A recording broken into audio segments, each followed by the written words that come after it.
Hello, friends. I want to tell you about something that happened in 1998. An American man bought an island. It cost him almost $8 million. If you look at the map, you will see this island is part of the U.S. Virgin Islands in the Caribbean. It's called Little St. James, a really big island, 75 acres. Little St. James Island is a pretty place, with beaches and green trees. A mansion stands in the middle, surrounded by luxurious guest houses. You'll find 2 pools, an exercise area, and even a special landing spot for helicopters on Little St. James Island. This place was not as nice as it seemed. A bad secret made locals call it Pedophile Island. Girls between 12 and 17 were brought here. They were treated badly and couldn't escape. The island, surrounded by water, trapped them. One 15-year-old tried to swim away. She got caught, and her passport was taken. These young girls were in deep trouble, trapped on Pedophile Island. Surprising thing about this island was the kind of people who went there. Millionaires, billionaires, and famous celebrities from all over the world. Names like Britain's Prince Andrew, scientist Stephen Hawking, comedian Chris Tucker, and many politicians and billionaires visited. The island hosted parties for these millionaires, billionaires, and famous celebrities. But the question is, who owned this island? The answer is one name, Jeffrey Epstein.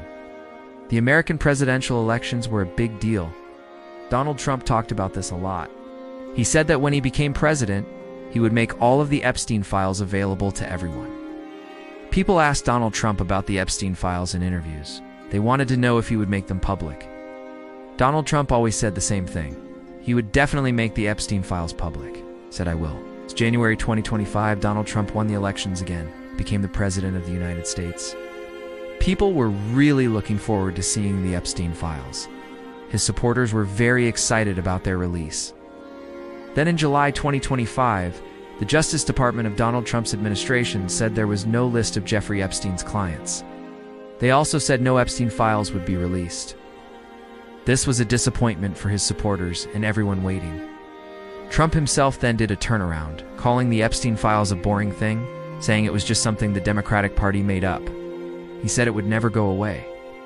Trump said the FBI should focus on things like people cheating when they vote, not waste time and energy on things like the Epstein files. Trump thinks the Epstein files are not worth the time. What a lie. No one who likes Trump is that stupid that they did not see this change. The people who liked Trump started asking why he stopped talking. Elon Musk even put a message on Twitter that Trump's name's in the files about Epstein. That is why these files are not being made public. Even though Elon Musk removed the message from Twitter later, the point was made clear. People who really liked Trump had started to get suspicious. Trump's own supporters were getting suspicious of Trump. People started looking into things on their own. They found some really shocking facts. Donald Trump and Jeffrey Epstein were friends for a long time. We are talking decades. The New York Times said that Donald Trump and Jeffrey Epstein were friends for almost 20 years. They started being friends in the 1980s. By the 1990s, Donald Trump and Jeffrey Epstein were so close that they would hang out at each other's homes and offices. They would also spend time together at Donald Trump's Plaza Hotel and his casinos. You could see Jeffrey Epstein with Donald Trump at every party. Someone who used to work for Epstein said that back in the 1990s, Trump and Epstein would talk on the phone a lot, at least 3 times a week. Epstein would often put Trump on speakerphone when they were in his office. When Trump was talking to Epstein, he would brag about things he did with women. Trump would say these things in front of Epstein. Epstein and Trump had these conversations all the time. Stacey Williams says that for Donald Trump and Jeffrey Epstein, women were like things to show off. Stacey Williams claims that in 1993, when she was going out with Jeffrey Epstein, she went with him to Trump Tower one time. At Trump Tower, Donald Trump pulled Stacey Williams towards him, touched her in a way that was not okay. Jeffrey Epstein saw this happen. Seemed happy that Donald Trump was interested in Stacey Williams. So another person who was hurt by this says that at parties where she was made to be with people, Donald Trump was there too. Donald Trump also flew on Jeffrey Epstein's planes. These are the planes where Jeffrey Epstein would often do very bad things to young girls. In the year 2002, Donald Trump talked about Jeffrey Epstein, said that Jeffrey Epstein is a lot of fun to be with. People say that Jeffrey Epstein likes women, just like Donald Trump does. A lot of these women are really young. So Donald Trump knew that Jeffrey Epstein liked women. Donald Trump even wrote a note in his book called Trump, The Art of the Comeback. The note said, "To Jeff, you are the greatest. Donald Trump signed this note for Jeffrey Epstein. People started to think that because Donald Trump was friends with Jeffrey Epstein, his name might be in the Epstein files too. They thought this could be really bad for Donald Trump, which is why he does not want these files to be seen by everyone. A lot of people began talking about this. Soon everyone was wondering what was going on. This made a lot of people curious. They wanted to know the truth. So in November 2025, someone introduced a bill in the US Congress that said the Justice Department had to release all of the Epstein files within 30 days. When the vote happened in Congress, something unusual occurred. Politicians from both parties worked together to support the bill. This is very different from what happens in India. In the Indian parliament, parties can use laws to make their members vote in a certain way. In the American Congress, members can vote any way they want. No party can tell them what to do. That is why the bill passed, even though Trump did not like it.